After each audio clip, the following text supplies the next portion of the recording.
নমস্কার। 7 সেপ্টেম্বর 2025 সালে চন্দ্রগ্রহণ শুরু হবে। চন্দ্রগ্রহণ শুরু হচ্ছে রাত্রি 9:58 আর ছাড়বে 8 সেপ্টেম্বর 2025 সালে ভোর রাত্রি 1:26 পর্যন্ত থাকবে। মাত্র 3 ঘন্টা আর 28 মিনিট পর্যন্ত থাকবে। কিন্তু এই দিনই পূর্ণিমা আছে এবং এই দিনই শনি বক্রি আছে। প্রথমবার শনি বক্রি থাকছেন যখনই চন্দ্রগ্রহণ হচ্ছে। যারা মহিলা গর্ভবতী আছেন তারা একটু সাবধান থাকবেন ওই পিরিয়ডে। আর সূতক সময় শুরু হয়ে যাবে 9 ঘন্টা আগে।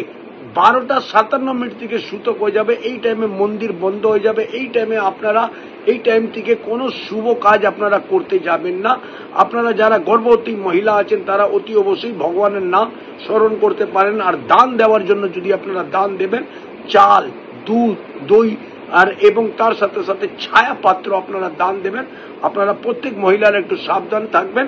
পুজো অর্চনা করলে অতি